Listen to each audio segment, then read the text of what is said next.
18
ವರ್ಷಗಳಲ್ಲೇ ಆಗದಿರುವಂತಹ ಒಂದು ಅವನತಿಯು ಮತ್ತು ಅವಘಡವು 18 ದಿನಗಳಲ್ಲೇ ಆಗಿ ಹೋಯಿತಲ್ಲವೇ. ಇಡೀ ಆರ್ಯಾವರ್ತ ಸರ್ವನಾಶವನ್ನು ಕಾಣುವಂತ ಸ್ಥಿತಿ ಒಂದು ಒದಗಿ ಬಂತು. ಇದನ್ನೆಲ್ಲ ಕಾಣುವಂತ ದೌರ್ಭಾಗ್ಯ ನನಗೆ ಬಂತು. ಕೌರವರ ಪಾಳೆಯದ 11 ಕ್ಷೋಹಿಣಿ ಸೈನ್ಯ ಎದುರಾಗಿ ಪಾಂಡವರ 7 ಕ್ಷೋಹಿಣಿ ಸೈನ್ಯ.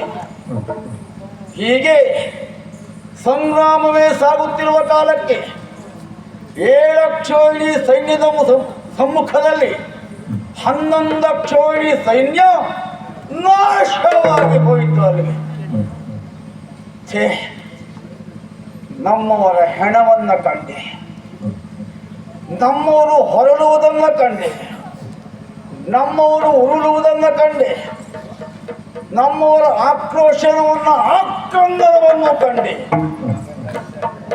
ಯಾಕಿದಲ್ಲ? ಯಾರಿಂದ ಇದಲ್ಲ? ಯಾಕಾಗಿ ಇದಲ್ಲ?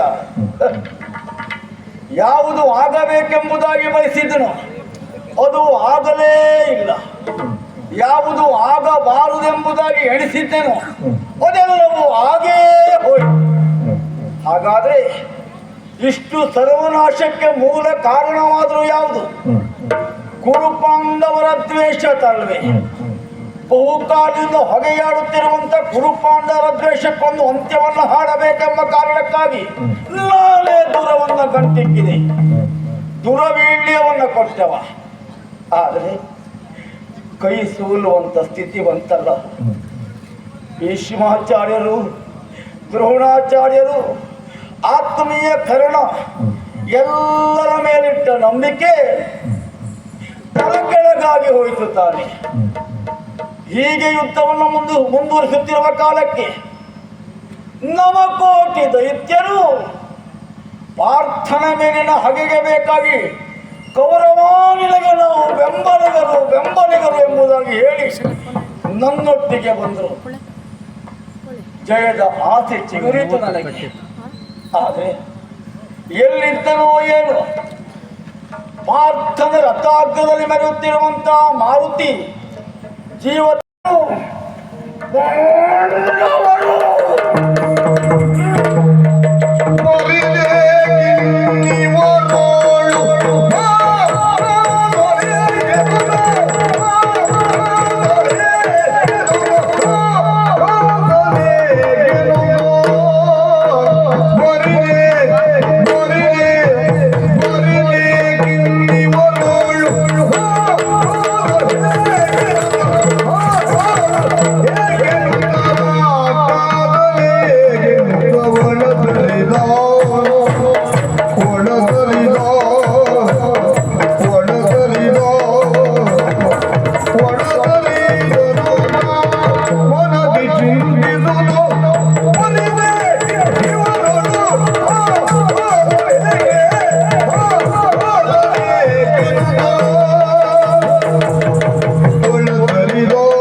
ಆಗಿದೆ. ಪಾಂಡವರು ಹೋಗಿ ಅವರನ್ನು ತರಲು ಇಲ್ಲ. ಚತುರಂಗ ಬಲ ಸೇನೆ ಒಟ್ಟಾಗಿ ನಾನು ಮುಂಚೂಣಿಯಲ್ಲಿದ್ದು ಮಾಡಿದ ಕಾರ್ಯ ವ್ಯರ್ಥವಾದ ಬಳಿಕ ನಾನು ಓರ್ವನೇ ಹೋಗಿ ಅವರ ತಲೆಯನ್ನು ಬಡಿಯುವುದಕ್ಕುಂಟ ಅಲ್ಲ, ಅವರ ಹೆಡತಲೆಯನ್ನು ಮೆಟ್ಟುವುದಕ್ಕಿದೆಯೋ? ಇಲ್ಲ ಇಲ್ಲ, ಬರಿದೆ ಯುದ್ಧ. ಯಾವ ಪ್ರಯೋಜನ ಉಂಟು? ಹೋರಾಟ ಮಾಡಿ ಯಾವ ಫಲ ಉಂಟು? ಇನ್ನು ಯುದ್ಧ ಬೇಡ, ಯುದ್ಧ ಬೇಡ. ಅದ್ಯಾರ ಧ್ವನಿ?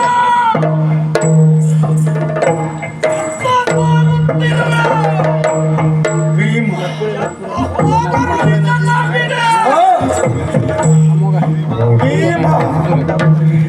ನನ್ನ ಜನ್ಮ ಹಾಗೆ ಭೀಮ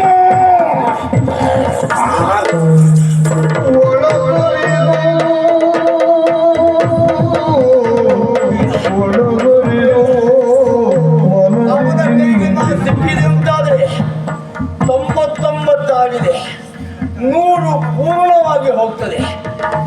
ಈಗ ಮರೆಯಾಗುವುದೇ ಲೇಸು.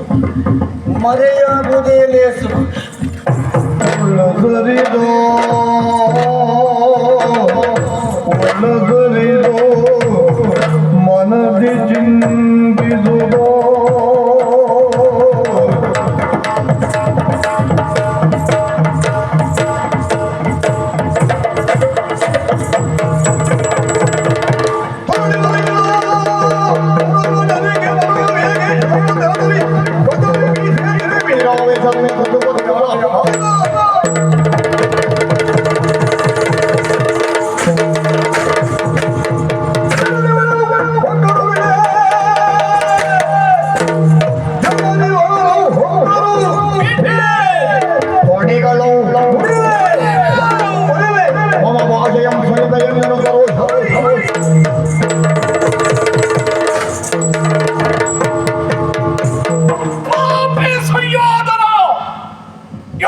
ಕ್ಷೇತ್ರವನ್ನು ಬಿಟ್ಟು ಎತ್ತ ಮಾಡುತ್ತಿರುವೆ. ತಾನೊಬ್ಬ ಕ್ಷತ್ರಿಯ ಪಿಂಡ ಎನ್ನುವುದನ್ನು ಮರೆತು ಇದು ಎತ್ತ ಹೋದರೂ ನಿನ್ನನ್ನು ಬಿಡೆ. ಹೆತ್ತ ತಾಯಿಯ ಗರ್ಭದಲ್ಲಿದ್ರೂ ಕೂಡ ನಿನ್ನನ್ನು ಹಿಡಿದು ಎಳೆತದ್ದು ನಿನ್ನ ತೊಡೆ ಮುರಿದು ಸಾಯಿಸದೆ ಹೋದ್ರೆ ಭೀಮನಲ್ಲ, ಆಕಾಶದಲ್ಲಿ ನಕ್ಷತ್ರವಾಗು, ನೀರಿನಲ್ಲಿ ಮೀನಾಗು, ಎಲ್ಲೇ ಹೋದರೂ ನಿನ್ನನ್ನು ಬಿಡುವವನಲ್ಲ. ನಿಲ್ಲಲ್ಲಿ ನಿಲ್ಲ.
ಧ್ವನಿ ಅಲ್ಲ, ಯಮನ ಕೂಗು ಎಂಬಂತ ಭಾವನೆ ಓಡಿದೆ. ಕುರುಕ್ಷೇತ್ರವನ್ನು ಬಿಟ್ಟು ಬಂದೆ. ನಾನು ಬಹುದೂರ ಓಡಿ ಬಂದೆ. ಯಾರು ಕಾಣದೇ ಇರುವಂತ ಸ್ಥಳವೊಂದರಲ್ಲಿ ನಿಂತೆ. ಯಾವ ದಿಕ್ಕಿಗೆ ಸಾಗಲಿ ನಾನು? ಆ ಮರುತ ಸಂಭವನ ಧ್ವನಿ ನನ್ನ ಜಂಗಾಬಲವನ್ನೇ ಅಡಗಿಸಿ ಬಿಟ್ಟಿತಲ್ಲ. ಕೈ ಕಾಲು ನಡುಗುತ್ತಿದೆ. ನನ್ನ ಎದೆ ಬಡಿತವನ್ನು ಹೆಚ್ಚಿಸುತ್ತಿದೆ. ಯಾಕೆ ಓಡುವ ಹೊರದಲ್ಲಿ ನನ್ನ ಗದೆಯು ಜಾರುತ್ತಿದೆ. ಗದೆ ಜಾರಿದ್ದಲ್ಲ, ಕೌರವರ ಅಂತಸ್ತತ್ವವೇ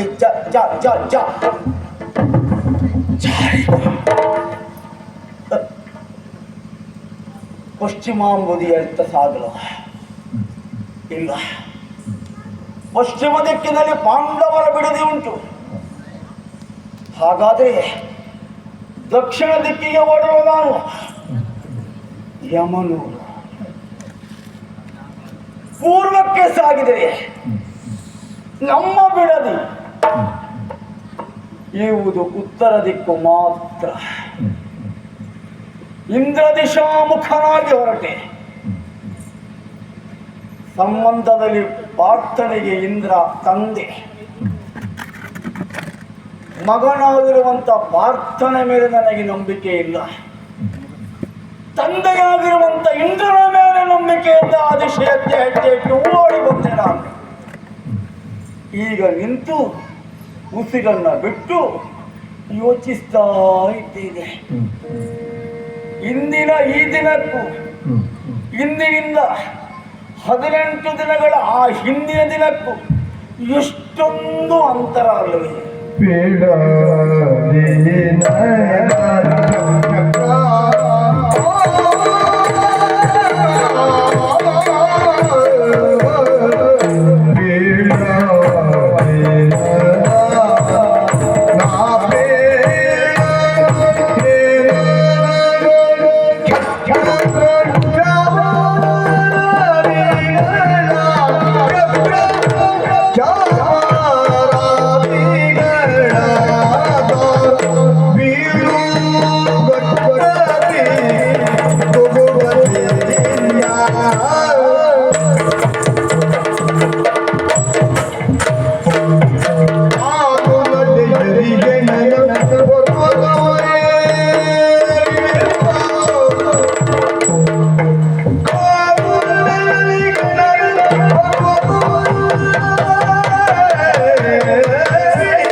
ಅನಧಿಕ್ಷಿತ ದೊರೆಯಾದೆ ನಾನು. ಯಾರೂ ನನ್ನನ್ನು ಕರೆದು ಚಂದ್ರವನ್ವಯದ ಕಿರೀಟವನ್ನು ಹೊರಿಸಿದ್ದಿಲ್ಲ, ತೊಡಿಸಿದ್ದಿಲ್ಲ. ನನ್ನನ್ನೇ ಚಕ್ರವರ್ತಿ ಎಂಬುದಾಗಿ ಯಾರೂ ಘೋಷಣೆ ಮಾಡಿದ್ದೂ ಇಲ್ಲ. ಶಿವನಂತೆ ನಾನೇ ಚಕ್ರವರ್ತಿಯಾದೆ. ಚಂದ್ರ ಎನ್ನುವ ಅನ್ವಯವನ್ನು ಆಳುವುದಕ್ಕೆ ನಾನೇ ಸಮರ್ಥನಿದ್ದೇನೆ ಎಂಬ ಕಾರಣಕ್ಕೆ ಪೀಠವನ್ನ ಹೇಳಿದೆ. ಬೆಳ್ಳುಗೊಡೆಯ ನೆರಳಿನಲ್ಲಿ ಬದುಕನ್ನ ಸಾಗಿಸುತ್ತಾ ಹೊರಟೆ. ಪ್ರಭು ಸುಯೋಧನ ಹೆಜ್ಜೆ ಇಡುತ್ತಾನೆ ಅಂತಾದರೆ ರತ್ನಗಂಬಡಿಯನ್ನು ಹಾಸಿ ಅದರ ಮೇಲೆ ಮಲ್ಲಿಗೆಯ ಮೊಗ್ಗನ್ನ ಚೆಲ್ಲುವಂತ ನಾರಿಯರೆಷ್ಟು ಮಂದಿ. ಪೂರ್ಣ ಕುಂಭ ಸ್ವಾಗತವನ್ನ ಮಾಡುವಂತ ಮಹಿಳೆಯರು ಮುತ್ತೈದರು ಎಷ್ಟು ಮಂದಿ ಅಲ್ಲ. ಒಡೆಯನ ಮುಖದಲ್ಲಿ ಬೆವರು ಹೊಡೆಯಬಾರದು ಎಂಬ ಕಾರಣಕ್ಕಾಗಿ ಚಾಮರವನ್ನು ಬೀಸುವಂತ ಸೇವಕರು ಅದೆಷ್ಟು ಮಂದಿ. ಹೀಗೆ ಸುಖದ ಸುಪ್ಪತ್ತಿಗೆಯಲ್ಲಿ ಕಾಲವನ್ನ ಕಳೆಯುತ್ತಾ ಇದ್ದವ ನಾನು. ಇಂದು ರಾಜ ಭಟರಿಲ್ಲ, ಪರಿವಾರ ಎನಗಿಲ್ಲ, ಹೇಳುವುದಕ್ಕೂ ಯಾರೂ ಇಲ್ಲ. ಒಡೆಯ ಮುಖದಲ್ಲಿ ಬೆವರು ಎಂಬುದಾಗಿ ಚಾಮರವನ್ನು ಬೀಸುವುದಕ್ಕೆ ಸೈನಿಕರಿಲ್ಲ, ಅಲ್ಲ ನನ್ನ ಭಟರಿಲ್ಲ, ದಾಸಿ ವೃಂದವಿಲ್ಲ. ಒಬ್ಬನಾದೆ ನನ್ನವರ ಹೆಣವನ್ನು ಮೆಟ್ಟುತ್ತಾ ಹೆಣದ ರಾಶಿಯಲ್ಲಿ ಹೂತು ಬೀಳುತ್ತಾ ಏಳುತ್ತಾ ನನ್ನ ತಮ್ಮಂದಿರ ಹೆಣವನ್ನು ಮೆಟ್ಟಿ ಸಾಗಿ ಬಂದೆ. ಆಳೋಳು ಅಗ್ಗದ ವೀರ. ಒಂದು ಸಂದರ್ಭ ಆಗಿ ಕೀಚಕ, ಭೀಮ, ಶಲ್ಯ, ಮಾಗಧ, ಕೌರವ ಇಡೀ ಆರ್ಯಾವರ್ತದಲ್ಲಿ ಅಕ್ಕದ ವೀರರಾಗದವರು. ಆದರೆ ಈಗ ಆಳೋಳು ಅಕ್ಕದ ವೀರನಾಗಿ ಹೋದೆ. ಹೌದು, ಯಾಕೆ ಹೀಗಾಯಿತು? ಯಾಕೆ ನನ್ನ ಪಾಲಿಗೆ ಸೋಲಾಯಿತು? ಹೌದು ಹೌದು, ನನ್ನೊಟ್ಟಿಗಿತ್ತಲ್ಲ. ಏನಿದು ಬಲವಿರಲು, ಇನಿದು ಸಂಪದವಿರಲು, ಏನಿದು ಬಲವಿರಲು, ಇನಿದು ಸಂಪದವಿರಲು, ಇನಿದು ಸಂಪದವಿರಲು, ಏನಿದು ಭಟರಿರಲು ಮುದದಿಲ್ಲ, ಏನಿದು ಭಟರಿರಲು ಮುದದಿಲ್ಲ, ಎನ್ನುವುದೇ ದೈವ ಬಲವಿಲ್ಲ, ಎನ್ನುವುದೇ ದೈವ ಬಲವಿಲ್ಲ, ದೈವ ಬಲವಿಲ್ಲ.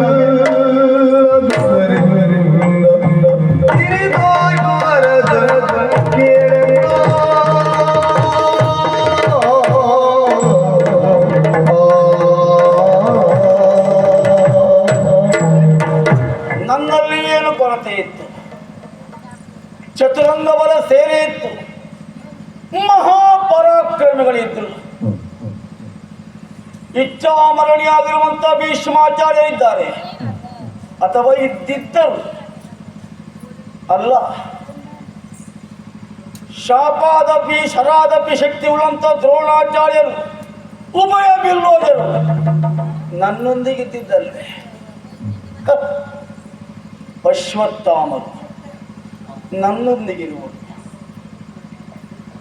ಜಯದ್ರಥನಂತ ವರ ಪಡೆದ ವ್ಯಕ್ತಿ ನನ್ನೊಂದಿಗಿರುವುದು. ಮಹಾಕಲಿ ಕರ್ಣ ನನ್ನೊಂದಿಗಿರುವುದು. 11 ಲಕ್ಷ ಸೈನ್ಯ ನನ್ನೊಂದಿಗೆ. ಪಾಂಡವರ ಮಾಮ ಶಲ್ಯ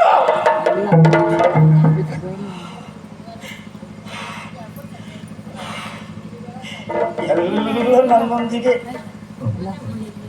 ಈಗ ನನ್ನೊಂದಿಗೆ ಯಾರು ಇಲ್ಲ, ನಾನು ಒಬ್ಬನೇ ಆದೆ. ಇಂಥ ಪಟುಬಟ ವೀರರಿದ್ದರು, ಮಣ್ಣಲ್ಲಿ ಮಣ್ಣಾಗಿ ಹೋದ್ರಲ್ಲ. ಬೀಸುವ ಗಾಳಿಗೆ ತೆರೆಗಲೆಗಳು ಹೇಗೆ ಹಾರಿ ಚೆಲ್ಲಾಪಿಲ್ಲಿಯಾಗುತ್ತದೋ ಅದೇ ರೀತಿಯಾಗಿ ಪಾಂಡವರ ಪರಾಕ್ರಮಕ್ಕೆ ಎಲ್ಲ ತೆರೆಗೆ ಹಾರಿ ಹೋಗಿರ್ತಾವೆ. ಇನ್ನಿತು ಬಲವಿರಲು, ಮತ್ತಿನಿತು ಸಂಪದವಿರಲು. ಸಂಪತ್ತಿನ ಕಡಿಮೆನ ಎಷ್ಟು ಸಂಪತ್ತು ವ್ಯಯವಾಯಿತೋ ಅಷ್ಟೇ ಸಂಪತ್ತು ಹತ್ತಿನೆಯ ಭಂಡಾರಗಳು. ಆದರೂ ಪ್ರಯೋಜನವಾಗಲಿಲ್ಲ. ಪಟುಬಟರಿದ್ದರೂ ಯಾವ ಲಾಭವೂ ಇಲ್ಲದೆ ಹೋಯಿತು. ಯಾಕೆ ಯಾಕೆ?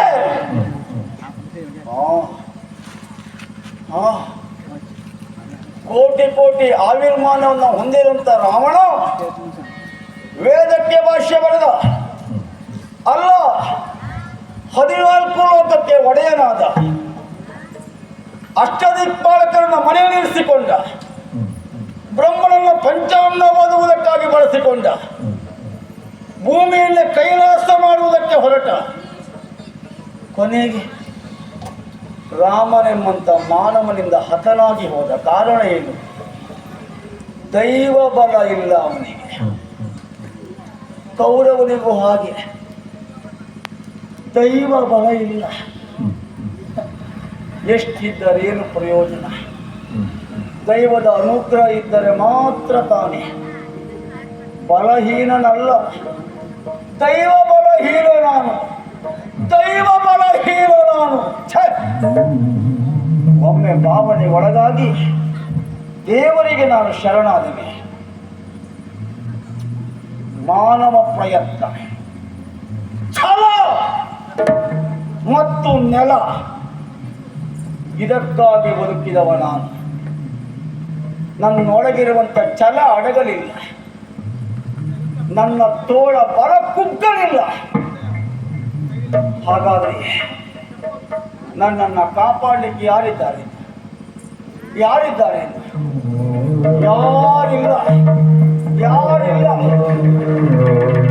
ನಮ್ಮ ತಲೆಗೆ ನಮ್ಮ ತೋಳು, ನನ್ನ ತಲೆಗೆ ನನ್ನ ತೋಳ ದಂಡ.